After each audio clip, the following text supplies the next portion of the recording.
미가 1장 1절입니다. 유다의 왕들 요담과 아하스와 히스기야 시대에 모레셋 사람 미가에게 임한 여호와의 말씀 곧 사마리아와 예루살렘에 관한 묵시라. 아멘. 오늘부터 미가서를 강의할 것인데 1절을 2시간에 걸쳐서 전하겠습니다. 다른 강의 설교에서 첫 시간에 그 설교할 성경을 개관하는 일이 제가 별로 없습니다. 그냥 바로 본문으로 들어가는데 미가서는 다음 시간에 본문을 강의하도록 하고 개관 정도는 아니지만 약간 중요한 몇 가지 사실을 우리가 본문 읽기 전에 좀 알려드리려고 합니다.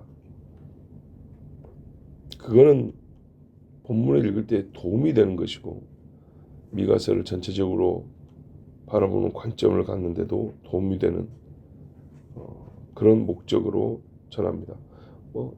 복잡하지 않고요. 간단하게 언제 왜 기록했냐 하고 또 미가서가 역사적인 실제로 미가라는 사람이 그때 당시에 기록한 것이냐, 그럼 미가서가 다른 성경의 계시와 관련하여 어떤 신학적인 중요성을 갖고 있는가에 대하여 아주 짧은 한 가지씩만, 단순한 한 가지씩의 중요한 설명만 좀 해드리려고 합니다. 자, 유다는 왕들이 보면 믿음이 다 있는 것 같은데 우리 한국식으로 말하면 어설픈 믿음들이에요. 아주 믿음이 좋은 사람으로 우리가 기록할 사람이 다윗, 그리고 아사, 여호사밧, 히스기야, 요시야, 이런 사람들이 그래도 믿음이 좋다고 기록된 사람들이고, 그 나머지 왕들은 그래도 북쪽보다는 믿음이 좀 있는데 이렇게 됐어. 보통 정직히 행하였으나 다윗같지는 않더라. 또 처음에는 정직히 행하였으나 성전에는 들어가지 아니하였고 산당은 없애지 아니하였고 나중에 가면은 제사장직을 탐내가지고 자기가 분양하려 하였더라. 저기 하나님이 승리를 주시니까 그 이방 나라의 신을 가져다가 성전에 세웠더라고. 뒤에 가서 또 변질되는 이야기들. 요아스도 잘하다가 제사장 죽여버리고, 므낫세는 개판을 하다가 뒤에 가서 또 회개하는 장면 나오고 등등등. 이게 믿음인지 아닌지 알쏭달쏭한 그런 사람들이 대부분이에요. 유다는 그래요. 북쪽은 아예 아닌 것들이 많고 남쪽은 그래도 다윗 집안이어가지고 믿음이 있는 것 같긴 한데 이걸 참 믿음으로 봐야 될지 그냥 흉내만 낸다고 봐야 될지 아니면 믿다가 변절한 걸로 봐야 될지, 하여튼간에 애매하거나 어설픈 믿음을 가진 왕들이 대부분이에요. 자, 그러면 그래도 북쪽보다 나으니까 하나님이 만족하시냐? 아니죠. 찬 것도 아니고 뜨거운 것도 아니고 딱 토해내기 좋은 것들이. 결국 그러지 않았으면 유다를 남겨줬을 건데, 아니 이 정도면 되는 거 아닙니까 했더니 하나님이 토해냈단 말이에요. 자, 지금 점점 그것이 심각해지고 있는 상황이 유다 말기입니다. 애매하고 끌적지근한 상태로 계속 가고 있어요. 백성들은 어떻게 하냐? 그런 상황에서 믿음이 크겠어요? 안 크죠.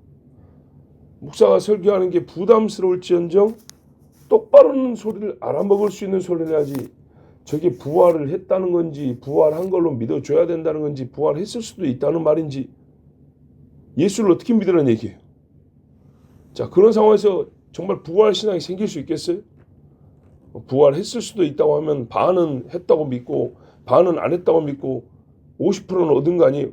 절대 안 그렇습니다. 거의 100% 부활 안 믿습니다. 자, 아주 단순하게 유다에는요 어설픈 신앙의 왕들이 다스리고 그게 계속되고 있는 상황이다.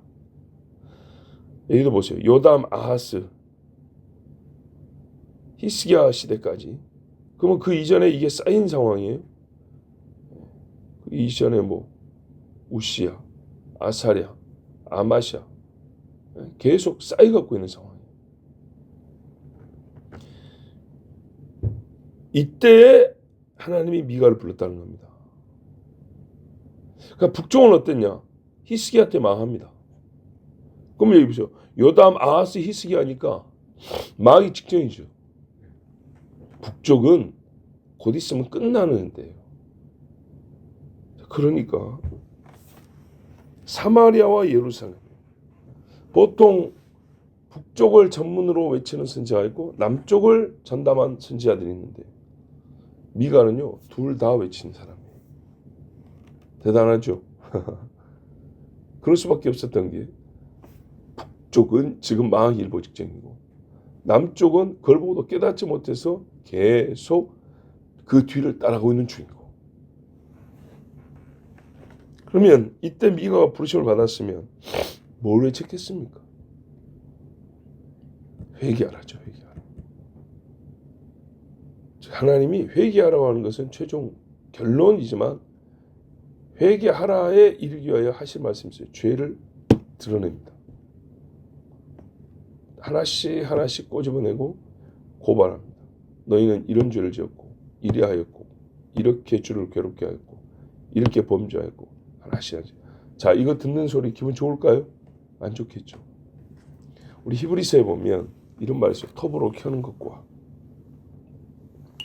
칼로 쳐 죽임을 당하는 것과 토굴과 광야에 유리하고 헐벗고 굶주리고 믿음의 사람들 이야기 나오죠.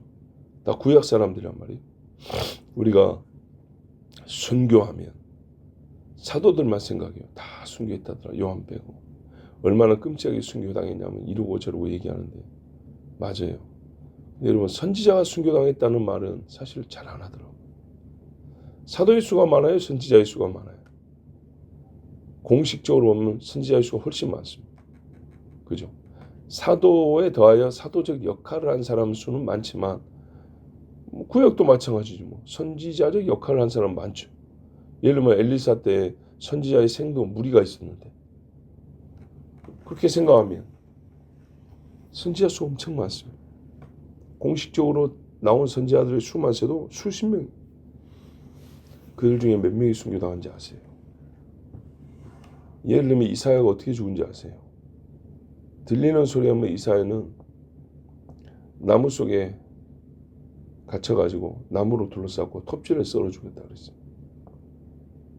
나무 써는 것처럼. 톱이 들어갈 때마다 피가 질질 막 흘렀죠. 밑으로. 몸이 동강나 죽었어요. 히브리서에 톱으로 써는 것과 괜히 나온 줄 아십니까?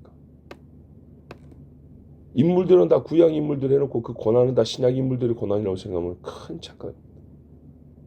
구약 예수 믿는 사람들 그렇게 죽었어요. 예레미야가 어떻게 죽는지 아세요? 제가 알기로 칼로 쳐 죽임을 당했어요. 그 늙은 예레미야를 칼로 쳐 죽였다. 이 미가도 마찬가지. 내려오는 이야기에 따르면 나라가 곧 망하니까 북쪽에 올라가지고 외치다가 그때 당시 반란에 이어졌다 했죠. 그 중에 한 왕이 부가히안가 베가인가 칼로 쳐 죽임을 당했어요. 선지자들은 많이 죽었습니다. 아니, 많이 죽은 게 아니라 많이 순교당했습니다. 그 사람들 이야기 히브리서에 나온 거예요. 구약시대 사람들이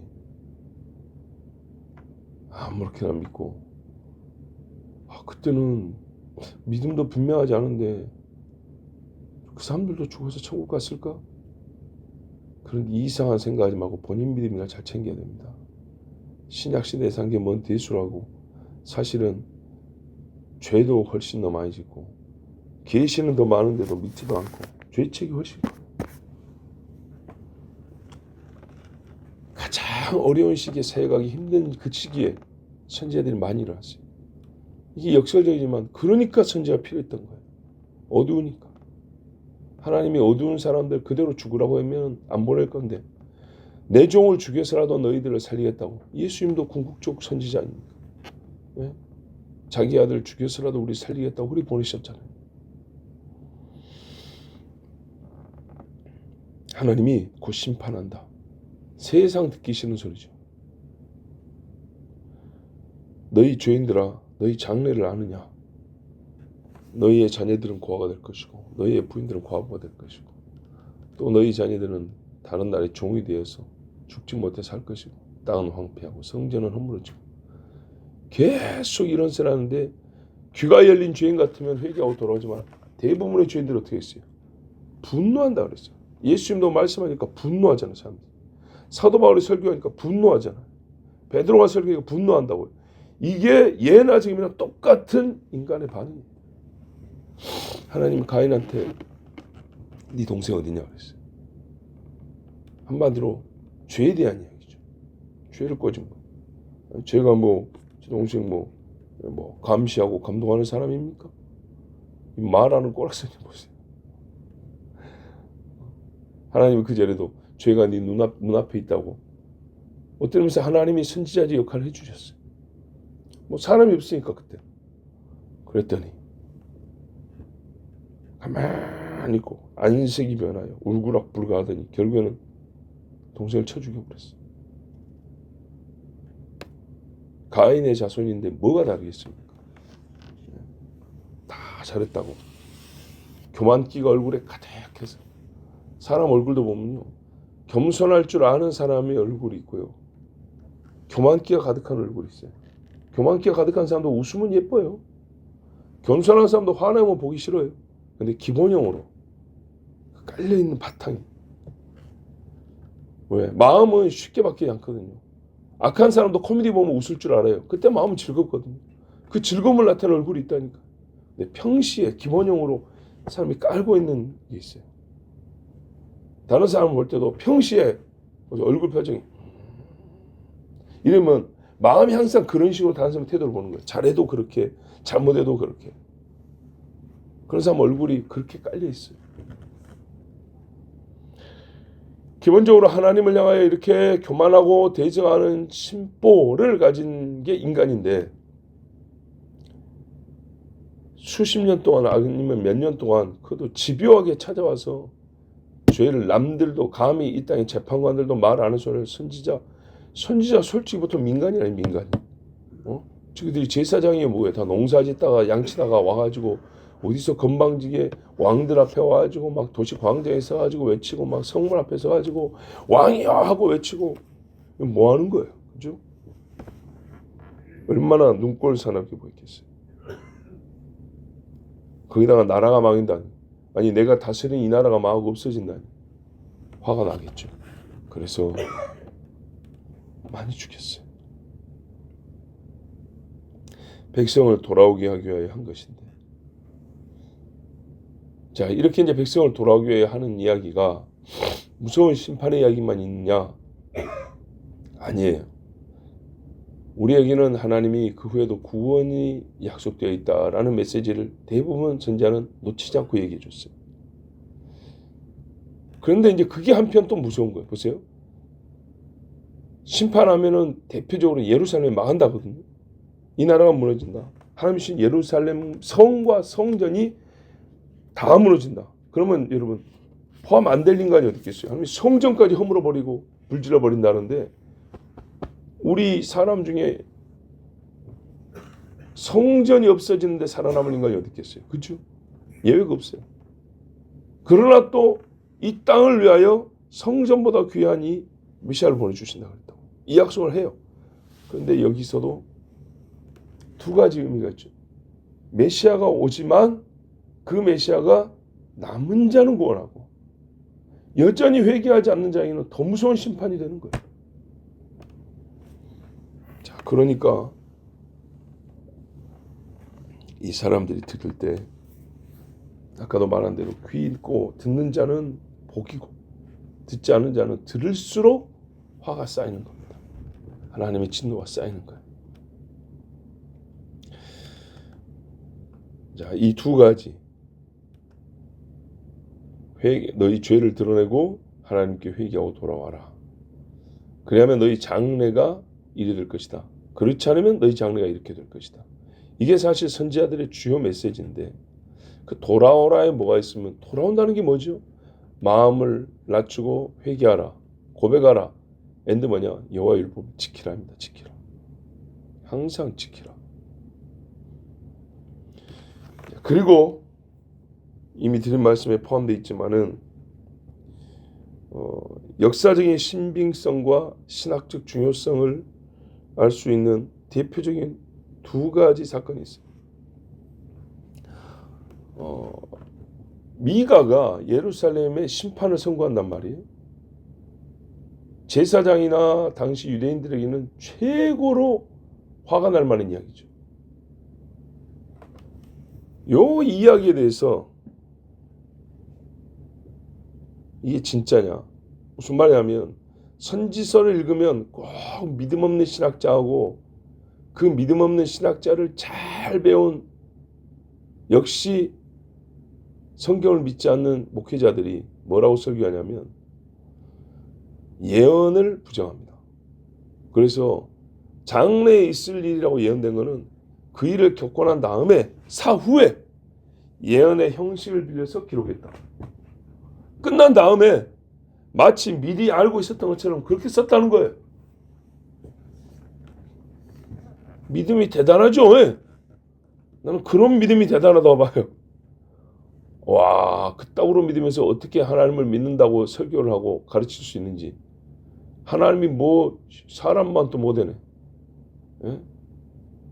그래서 유튜브 같은 데 보면은 현재 우리나라의 정국이 어떻게 돌아갈 것인지 예측한 사람이 차고도 넘치더니 하나님은 세상을 만드시고 다스리는 하나님은 그 사람들 그것도 안 믿죠. 믿으면 그런 말 할 수가 없죠. 창조를 안 믿으니까 다 끝난 다음에 선지자들이 하나님한테 받은 계시인 것처럼 너희 장래는 이렇게 될 것이다 이렇게 될 것이다 예언인 것처럼 썼다는 거예요. 성경에 예언 하나도 없어요. 그죠? 근데 여러분 그런가요? 하나 예를 들어 드릴게요. 예레미야 26장에 보면 진짜 유다 끄트머리입니다. 저기 시드기야 막 유다 끄트머리 아니 뭐 안 찾아도 돼요. 26장만 기억하시면 돼요. 여기 보면 뭐가 나오냐면 예레미야가 예루살렘 망한다고 예언을 했어요. 자, 똑같은 소리인데 나라가 진짜 이때는 끝날 때였어요. 그러니까 눈앞에 가까웠단 말이죠. 바벨론이 쳐들어오고 이제 막 진짜 그럴 것 같아요. 그러면 회개를 더 해야 되겠죠. 근데 더 화를 내가지고 예레미야 잡아 죽이려고 별짓을 한 거 다 아시죠. 그때 말입니다. 11절에 보면 제사장들과 선지자들이 고관들과 모든 백성이 말하여 이르되 이 사람은 죽는 것이 합당하니 너희 귀로 들음같이 이 성에 관하여 예언하였음이라. 제사장들이 예레미야를 죽이려고 했대요. 요거는 이미 우리가 다 알고 있는 거죠. 선지자들이 이렇게 돼 있어요. 가짜 선지자들이 득실득실했어요. 수가 많은 거예요. 선지자들이 필요 없이 수가 많아요. 지금도 목회자들이 필요하지만 한편으로는 필요 없이 수가 많아요. 가짜가 많아요. 그 가짜 선지자들이 진짜 선지자 예레미야를 죽이려고 했다는 거예요. 죽이자고 한 거예요. 동역을 해야 될 사람들이. 저 새끼 죽이자고. 왜? 이 성에 예루살렘 성에 관하여 예언했다는 거예요. 내용이 뭐예요? 돌 하나도 돌 위에 남지 않고 다 없어진다는 얘기죠.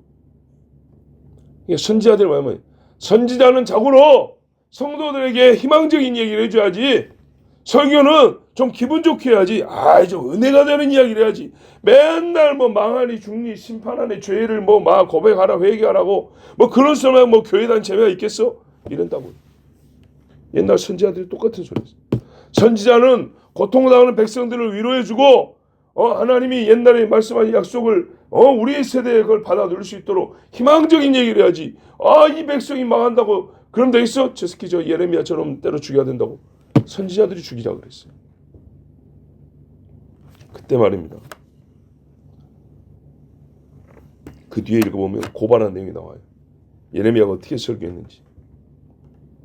그랬더만 뭐라고 한 말이 사람들이 있었냐. 참 훌륭한 사람들이 있었어요. 여기 보면 고관들과 모든 백성이 이렇게 돼 있어요. 전 국민은 아니고 거기 모인 백성들이겠죠. 오히려 관리들이 선지자보다 낫고 제사장보다 나은 거예요. 가만 보면 같은 신학자니 목회자들이 비난하는 목회자가 더 많아요. 뭐 2단위, 3단위 해 나오면서 뭐 극단적이니 과학적이니 막 해가면서. 근데 오히려 설교를 들은 일반 백성, 그리고 교만할 것 같은 관리들이 오히려 거기 무릎을 꿇어요. 바울도 저기 아테네 아레오바고에서 설교했을 때 아레오바고 관원 디오누시오와 몇몇 여인들이 와서 믿었다 했어요. 관원들이. 지위도 있는 사람, 배울 만큼 배운 사람도 오히려 더 고기를 숙였다고 돼 있어요. 뭐라고 말했냐면, 그러면 안 된다. 죽이면 안 된다. 유다의 왕 히스기야 시대에, 그러면서 하는 말이, 모레셋 사람 미가가 유다의 모든 백성에게 예언하여 이르되 만군의 여호와께서 이와 같이 말씀하셨느니라. 시온은 바깥이 경작지가 될 것이며 예루살렘은 돌무더기가 되며 이 성전에 사는 산당의 숲과 같이 되리라 하였으나 유다의 왕 히스기야와 모든 유다가 그를 죽였느냐? 미가가 지금 우리가 듣는 예레미야하고 똑같은 설교했는데 그때 당시에 히스기야 시대에 했다는 거예요. 히스기야가 죽였느냐? 안 죽였다는 거예요. 히스기야 왕은 들을 줄 아는 사람이죠. 히스기야는 그 선지자를 존중해 줬다는 거예요. 근데 북쪽에 가서 죽었다니까. 히스기야가 여호와를 두려워하여 여호와께 간구하며 여호와께서 그들에게 선언한 재앙에 대하여 뜻을 돌이키지 아니하셨느냐? 우리가 이같이 하면 우리의 생명을 스스로 심히 해롭게 하는 것이니라. 뭐예요? 미가를 살려준 히스기야를 본받지 않고 예레미야를 죽여버려? 그럼 하나님 앞에 우리는 당장 심판받을 것이다. 이렇게 말하는 사람도 있었어요. 정신 있는 사람도 있었다는 거예요. 근데 이 사람들이 뭐죠? 미가 이야기를 했어요. 그러면 미가가 나중에 예루살렘 무너지라고 예언한 게 이게 나중 이야기예요? 아니란 말이에요. 하나 또 중요한 사실이 있는데 이건 예수님과 관계된 이야기. 메시아가 오신다고 외쳤다 했죠. 선지자들은 항상 이거를 포함하고 있다 했어요. 그래서 말이죠. 그를 맞을 준비하라는 얘기예요. 그날은 심판의 날이면서 구원의 날이라는 것. 이게 선지자들이 외친 내용이었어요. 그럼 그를 맞으려면 지금 어떻게 해야 돼요? 세례 요한이 외친 것처럼 들으면 돼요. 회개하고 회개합단 열매를 맺으라. 그게 수백 년 동안 외쳐온 말이었어요. 아버지의 마음을 아들에게로 아들의 마음을 아버지에게로 이것이었단 말이에요. 그리고 미가는요 구체적으로 그 메시아가 날 곳까지 지명해 줬어요. 그렇죠. 지명을 지명해 줬어요. 어디입니까? 베들레헴 에브라다야. 그렇죠. 미가 5장 2절에서 4절까지 보면 베들레헴 에브라다야 너는 유다 족속 중에 작을지라도 이스라엘을 다스릴 자가 내게로 나올 것이라. 그는 그의 근본은 상고에 영원에 있느니라. 그러므로 여인이 해산하기까지 그들을 붙여두시겠고 그 후에는 그의 형제 가운데 남은 자가 이스라엘 자손에게 돌아오리니 그가 여호와의 능력과 그의 하나님 여호와의 이름의 위엄을 의지하고 서서 목축하니 그들이 거주할 것이라. 이제 그가 창대하여 땅끝까지 미치리라. 아멘. 메시아의 나실 것뿐만 아니라 그의 사역에 대해서도 이렇게 예언을 해줬어요. 이게 나중에 예수님 태어난 다음에 누가 덧붙여 쓴 글일까요? 아닙니다. 왜냐? 동방 박사들이 와가지고 헤롯에게 물어봤잖아요. 유대인의 왕으로 나시니 어디 계십니까? 그랬더니 헤롯도 들은 적 있는데 자세히는 몰라요. 근데 깜짝 놀랐고 율법을 잘 아는 자들을 불렀죠. 물어봤어요. 아니 이 박사들이 와가지고 유대인의 왕을 찾는데 유대인의 왕이 어디서 나는가? 죽이려고. 그렇지만 하여튼 물어봤어요. 그랬더니 성경에 선지자가 이렇게 말했습니다. 거기가 어디예요? 미가서죠. 미가서. 네. 그럼 생각해보세요. 그 역사적 사건인데 예수님이 어디서 나는지 알지 못할 때 미가서를 인용해서 베들레헴입니다 라고 미가서를 증거로 말을 했는데 미가서에 예수님의 예언이 예수님이 태어난 걸 보고 나서 쓴 글이 되겠습니까? 말이 안 되죠. 베들레헴은 어찌 알았을까? 봤으니까 알지. 예언 아니요? 예언 이런 거 없어. 이런 미친놈들을 들으라고 선지서가 있는 거예요 지금. 전혀 하나님 말씀 안 믿는 사람들. 하나님을 안 믿는 사람들.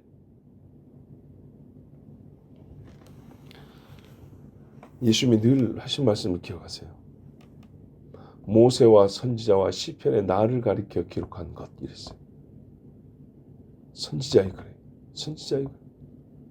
부활한 이후에 특별히 이 말씀을 많이 했어요. 그 중에 대표적인 데가 어디입니까? 누가복음 24장 25절 27절에 그 엠마오 마을로 가던 제자들에게 하는 말씀이죠. 이르시되 미련하고 선지자들이 말한 모든 것을 마음에 더디 믿는 자들이요, 이 미련한 놈들아, 선지자 얼마나 많은 말인데 그 읽고도 못 믿겠냐? 그 눈에 안 보이냐? 예언입니다. 예언. 그렇죠? 그리스도가 이런 고난을 받고 자기의 영광에 들어가야 할 것이 아니냐? 왜 이렇게 다그치듯이 물을 수 있었죠? 선지자들이 이미 예언해 놨으니까요.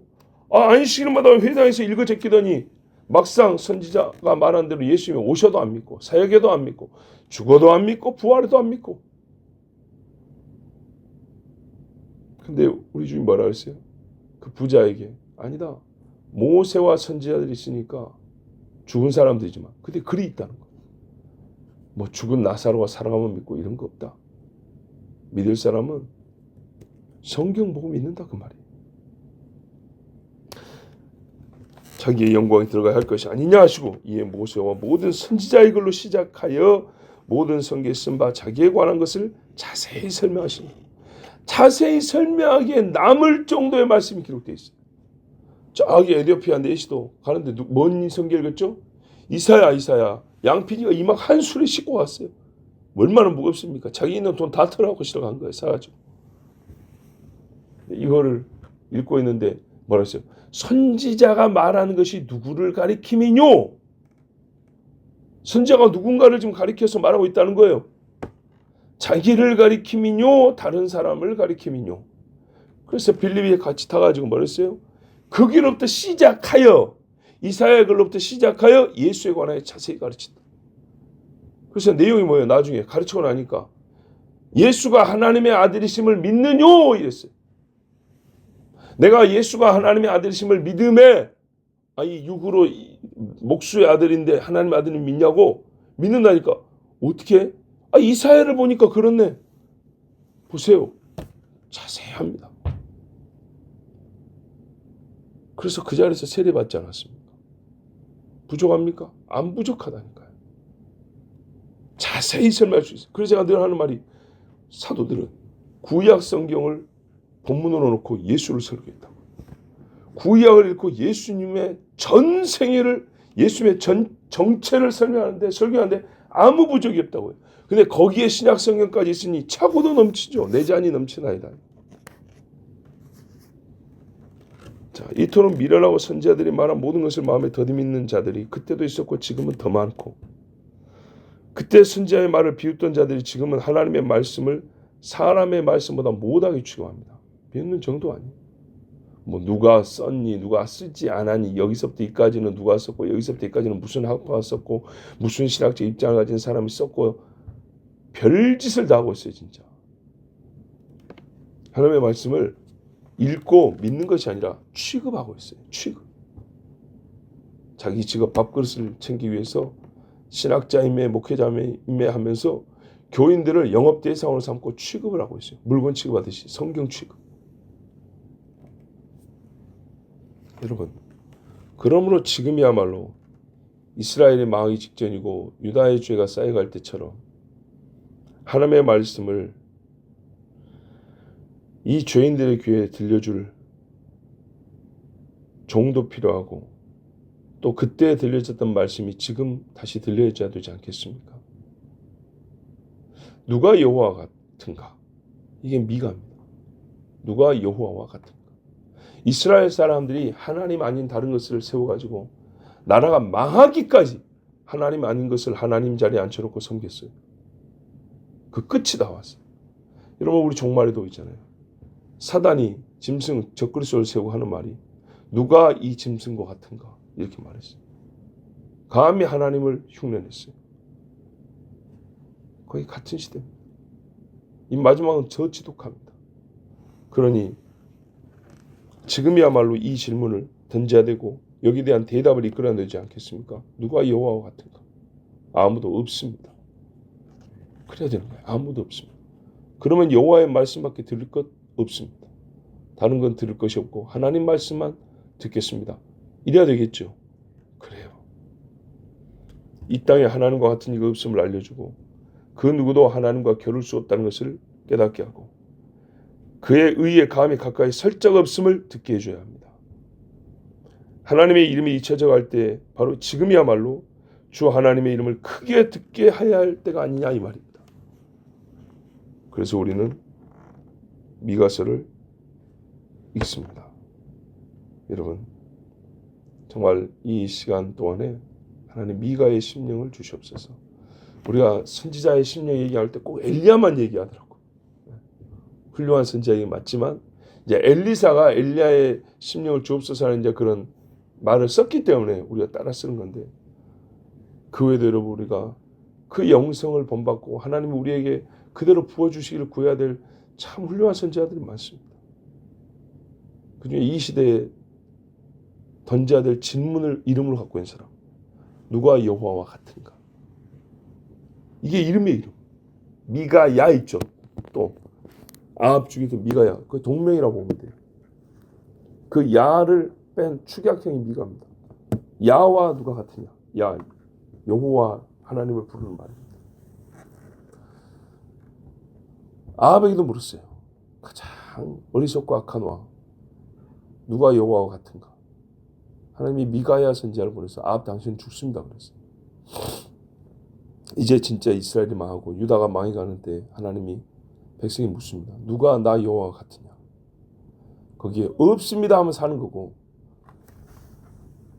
이것과 저것과 그것이 하나님과 같고 하나님을 대신할 수 있습니다. 우리 마음에는 다른 하나님이 있습니다. 이름을 주는 겁니다. 그런데 이 세대는 여호와 이름을 부르면서도 다른 것을 마음에 두는 이가 많으니 그만큼 어두우니 하나님이 우리에게 살리시려고 묻습니다. 누가 나 여호와와 같은가? 여러분 뭐라고 대답하시겠습니까? 없습니다. 하늘과 땅에 온 우주에 신은 오직 여호와 하나님밖에 없습니다.